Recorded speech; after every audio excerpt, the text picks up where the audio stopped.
Hello, welcome to രുചിവിസ്മയം. എന്തൊക്കെയുണ്ട് വിശേഷങ്ങൾ? എല്ലാവർക്കും സുഖമാണെന്ന് വിചാരിക്കുന്നു. ഞങ്ങളിവിടെ സുഖമായിട്ടിരിക്കുന്നു. അപ്പോൾ ഇന്നത്തെ നമ്മുടെ റെസിപ്പി ടേസ്റ്റി ആയിട്ടുള്ള ഒരു ഹൽവയുടെ റെസിപ്പിയാണ് കേട്ടോ. നല്ലൊരു ഗ്ലോസി ടെക്സ്റ്റുമാണ്. കുട്ടികൾക്കൊക്കെ ഒരുപാട് ഇഷ്ടമാവുന്ന ഹൽവയാണ്. അപ്പോൾ എല്ലാവർക്കും ഇഷ്ടമാവുമെന്ന് വിചാരിക്കുന്നു. ഒന്ന് ട്രൈ ചെയ്ത് നോക്കുക. അതുപോലെ ഫീഡ്ബാക്സൊക്കെ അറിയിക്കാനും മറക്കല്ലേ. അപ്പോൾ ഇത് എങ്ങനെ തയ്യാറാക്കണ്ടേ നോക്കിയാലോ. അപ്പോൾ നമുക്ക് ഹൽവ ഉണ്ടാക്കാൻ തുടങ്ങാം. നല്ല ഈസി ആയിട്ടുള്ള ടേസ്റ്റി ഹൽവയാണ് ബോംബെ കറാച്ചി ഹൽവ. അപ്പോൾ അതിനായിട്ട് ആദ്യം തന്നെ ഇവിടെ 1 കപ്പ് കോൺഫ്ലവർ ആണ് ഞാൻ എടുത്തിട്ടുള്ളത്. ഇതൊരു ബൗളിലേക്ക് ഒന്നും ഇട്ട് കൊടുക്കാം. കോൺഫ്ലവർ നമ്മുടെ ചോളപ്പൊടി എല്ലാവർക്കും തന്നെ അറിയാവുന്ന സംഭവം തന്നെയാണ്. ഇനി ഇതിലേക്ക് ഒരു 2 കപ്പ് വെള്ളവും കൂടെ ചേർത്ത് നന്നായിട്ടൊന്ന് കലക്കിയെടുക്കണം. അപ്പോൾ 1 കപ്പ് കോൺഫ്ലവറിന് 2 കപ്പ് വെള്ളം എടുക്കുക.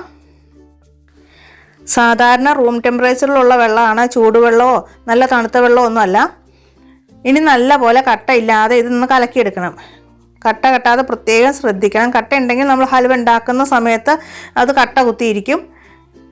പിന്നെ ഇതിലേക്ക് ഒരു 2 നുള്ളു കളർ കൂടെ ചേർത്ത് കൊടുക്കാം. അപ്പോൾ കളർ നമ്മുടെ ഇഷ്ടത്തിന് ഏത് കളർ വേണേലും ചേർക്കാം കേട്ടോ. ഹൽവ ആയതുകൊണ്ട് എന്തായാലും ഇത്തിരി കളർ ചേർക്കണം. പിന്നെ ഗ്രീനോ അതുപോലെ ഓറഞ്ച് റെഡോ ഏത് വേണേലും നമുക്ക് ഇഷ്ടമുള്ളത് ചേർത്ത് കൊടുക്കാം. അപ്പോൾ നല്ലപോലെ കലക്കിയിട്ട് ഇതൊരു സൈഡിലേക്ക് ഒന്നങ്ങ് മാറ്റി വെക്കാം. പിന്നെ ഹലുവ ഉണ്ടാക്കുന്നതിന് മുമ്പായിട്ട് നമുക്ക് കുറച്ച് കാര്യങ്ങൾ കൂടി ഒന്ന് ചെയ്ത് വെക്കാനുണ്ട്. ഹലുവ ഉണ്ടാക്കാൻ തുടങ്ങിക്കഴിഞ്ഞാൽ പിന്നെ കൈ എടുക്കാതെ ഇളക്കിക്കൊണ്ടിരിക്കണം. അപ്പോൾ ഏത് പാത്രത്തിലേക്കാണോ നമ്മൾ ഹലുവ സെറ്റ് ചെയ്യാൻ വെക്കുന്ന ആ പാത്രത്തിലേക്ക് അല്പം നെയ്യ് ഇതുപോലെ തടവി വെക്കുക. നെയ്ക്ക് പകരമായിട്ട് ഓയിലാണെങ്കിലും കുഴപ്പമൊന്നുമില്ല കേട്ടോ. അപ്പോൾ നെയ്യാവുമ്പോൾ കുറച്ചുകൂടെ ടേസ്റ്റാണ്. അപ്പോൾ ഇതുപോലെ തടകി വെച്ചിട്ട് പിന്നെ ഡെക്കറേഷൻ ചെയ്യാനായിട്ട് നമുക്കതൊക്കെ താല്പര്യമുള്ളതനുസരിച്ച് ചെയ്താൽ മതി. അണ്ടിപ്പരിപ്പും ഇപ്പോൾ ഞാനിവിടെ ഒരു 5-6 അണ്ടിപ്പരിപ്പും അതുപോലെ 1 ടീസ്പൂണ് എള്ള്, വൈറ്റ് കളർ എള്ള ഉണ്ടല്ലോ, അതുകൂടെ ഇങ്ങനെ സ്പ്രെഡ് ചെയ്ത് എടുത്ത് വെക്കുകയാണ്. നമുക്ക് ഇഷ്ടമുള്ള ഏത് ഡ്രൈ ഫ്രൂട്ട്സ് വേണേലും ഉപയോഗിക്കാം കേട്ടോ. ഇനി ഒന്നും ഇല്ലെങ്കിലും പ്രശ്നമൊന്നുമില്ല. നന്നായിട്ട് ഓയിൽ തടവിയിട്ട് ഏത് പാത്രത്തിലാണോ നമ്മൾ ഹലുവ സെറ്റ് ചെയ്യുന്നത് ആ പാത്രം ഒന്ന് ഗ്രീസ് ചെയ്തിട്ട് മാറ്റി വെച്ചാൽ മതി. അപ്പോൾ സ്റ്റീലിൻ്റെ പ്ലേറ്റ് ആണെങ്കിലും പ്രശ്നമൊന്നുമില്ല. ഇനി ഒരു പാൻ ചൂടാക്കുക. ഇതിലേക്ക് ഞാനൊരു 1.25 കപ്പ് പഞ്ചസാരയാണ് എടുത്തിട്ടുള്ളത്. അപ്പോൾ അധികം മധുരം ഇഷ്ടമില്ലാത്തതുകൊണ്ടാണ് ഞാൻ 1.25 കപ്പ് പഞ്ചസാര എടുത്തിട്ടുള്ളത്. നല്ല മധുരം വേണമെന്നുണ്ടെങ്കിൽ നിങ്ങളൊരു 2 കപ്പ് അല്ലെങ്കിൽ 2.25 കപ്പ് വരെ എടുക്കാം. ഇപ്പോൾ ഞാൻ ഇത്ര പഞ്ചസാര എടുത്തിട്ടുള്ളൂ. ഇതേ അളവിൽ തന്നെയാണ് വെള്ളവും ഇതിലേക്ക് ചേർത്ത് കൊടുക്കേണ്ടത്. അപ്പോൾ ഹൈ ഫ്ലെയിമിൽ ഇട്ടിട്ട് നമുക്കിതൊന്ന് നന്നായിട്ട് മെൽറ്റ് ചെയ്തെടുക്കണം. അത്ര തന്നെ വെള്ളവും കൂടെ ചേർത്ത് കൊടുത്തിട്ട് നന്നായിട്ടൊന്ന് ഇളക്കി പഞ്ചസാരയൊക്കെ അലിഞ്ഞ് വരുന്നവരെ ഒന്ന് തിളപ്പിച്ചെടുക്കണം. നൂൽ പരുവത്തിലൊന്നും ആവണ്ട കേട്ടോ. നന്നായിട്ട് പഞ്ചസാര അതിലേക്ക് അലിഞ്ഞ് ചേർന്നാൽ മാത്രം മതി. ഇപ്പോഴത്തെ പഞ്ചസാരയൊക്കെ ഇവിടെ നല്ലോണം അലിഞ്ഞ് ചേർന്നിട്ടുണ്ട്. ഈ ഒരു സമയത്ത് പഞ്ചസാര നന്നായിട്ട് അലിഞ്ഞ് വരുന്ന സമയത്ത് നമുക്കിതിലേക്ക് 1 ടേബിൾ സ്പൂൺ ലൈം ജ്യൂസ് കൂടെ ചേർത്ത് കൊടുക്കാം. അപ്പോൾ ലൈം ജ്യൂസ് 1 ടേബിൾ സ്പൂൺ ചേർത്താൽ അധികം പുളിയൊന്നും ഉണ്ടാവില്ല. ആ പഞ്ചസാര കട്ട കൊത്താതിരിക്കാനാണ് നമ്മൾ ലൈം ജ്യൂസ് ചേർത്ത് കൊടുക്കുന്നത്. അതുപോലെ ഒരു 2 പിഞ്ച് ഉപ്പ് കൂടെ ചേർത്ത് കൊടുക്കാം. മധുരമൊക്കെ ആയതുകൊണ്ട് ഇത്തിരി ഉപ്പ് ചേർത്ത് കൊടുക്കണം. ഇനി ലോ ഫ്ലെയിമിലേക്ക് ഇട്ടിട്ട് നമ്മൾ നേരത്തെ കലക്കി വെച്ചിട്ടുള്ള ആ കോൺഫ്ലവറിൻ്റെ കൂട്ടം ഒന്നുകൂടി നന്നായിട്ട് മിക്സ് ചെയ്യണം. അടിവശത്തൊക്കെ അടിഞ്ഞ് കിടക്കാൻ ചാൻസ് ഉണ്ട്. അപ്പോൾ അതുകൊണ്ട് ഒന്നുകൂടി നന്നായിട്ട് മിക്സ് ചെയ്തിട്ട് പതിയെ നമുക്ക് ഇതിലേക്ക് ഒഴിച്ചു കൊടുക്കാം. ഇതുപോലെ ഇളക്കിക്കൊണ്ട് തന്നെ ഒഴിച്ചു കൊടുക്കണം. ഇനി ഹൈ ഫ്ലെയിമിൽ ഒരിക്കലും ഇടരുത്, ലോ ഫ്ലെയിമിൽ തന്നെ ഇടണം. ഹൈ ഫ്ലെയിമിൽ ഇട്ട് കഴിഞ്ഞാലും പെട്ടെന്ന് കുറുകി കിട്ടും, പക്ഷേ ഇത് വെന്ത് കിട്ടില്ല. ആ കോൺഫ്ലവറിൻ്റെ ആ ഒരു എന്താ പറയുക പച്ച ടേസ്റ്റ് ആയിരിക്കും, നമ്മുടെ ഹൽവയ്ക്ക് ടേസ്റ്റ് ഉണ്ടാവില്ല. അപ്പോൾ ചെറിയ തീയിലിട്ടിട്ട് കൈയെടുക്കാതെ ഇളക്കിക്കൊണ്ടിരിക്കുക. നല്ല പോലെ കോൺഫ്ലവർ ആയതുകൊണ്ട് തന്നെ പെട്ടെന്ന് കുറുകി കിട്ടും. എന്നാലും നന്നായിട്ട് കുറുകി നല്ല ഒരു എന്താ പറയുക ഒരു ഗ്ലോസി ടെക്സ്ചർ തന്നെ. അപ്പോൾ ലോ ഫ്ലെയിമിൽ കുറച്ച് സമയം എടുത്ത് നല്ല ക്ഷമയോടുകൂടി തന്നെ വേണം ഹൽവ റെഡിയാക്കാൻ. നന്നായിട്ട് കുറുകി വരുന്ന സമയത്ത് ഇതിലേക്ക് 1 ടീസ്പൂൺ ഏലക്കാപ്പൊടി കൂടി ചേർത്ത് കൊടുക്കാം. പഞ്ചസാര കൂടി ചേർത്ത് പൊടിച്ച ഏലക്കയുടെ പൊടിയാണ്. അതുപോലെ ഒരു 10-15 അണ്ടിപ്പരിപ്പ് ചെറുതായിട്ട് കട്ട് ചെയ്താണ്, അതുകൂടി ചേർത്ത് കൊടുക്കുക. അപ്പം ഇതുപോലെ കുറുകി വരുന്ന സമയത്ത് വേണം ഇത് ചേർത്ത് കൊടുക്കാൻ. എന്നാലാണ് അതിൻ്റെ ഉള്ളിലൊക്കെ നന്നായിട്ട് എല്ലാ ഭാഗത്തും എത്തുള്ളൂ. അതുപോലെ തന്നെ വൈറ്റ് എള്ള് ഇത് നമ്മുടെ ഇഷ്ടം അനുസരിച്ച് നമുക്ക് ചേർത്ത് കൊടുക്കാം കേട്ടോ. അതുകൂടി ചേർത്തിട്ട് നന്നായിട്ടൊന്ന് വരട്ടിയ പോലെ എടുക്കണം.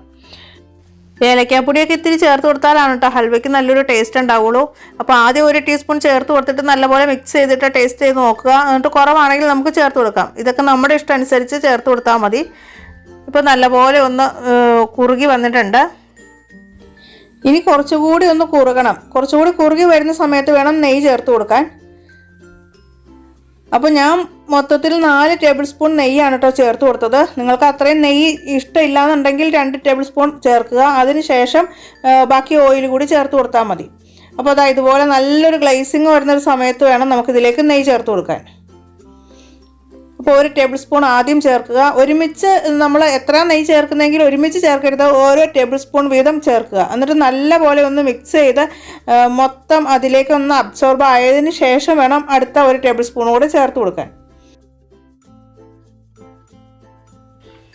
ഇനി നല്ലപോലെ മിക്സ് ചെയ്ത് കൊടുത്ത് നമ്മൾ ഒഴിക്കുന്ന നെയ്യെല്ലാം അതിലേക്ക് നന്നായിട്ട് അബ്സോർബ് ചെയ്യുന്ന രീതിയിൽ തന്നെ മിക്സ് ചെയ്തെടുക്കണം.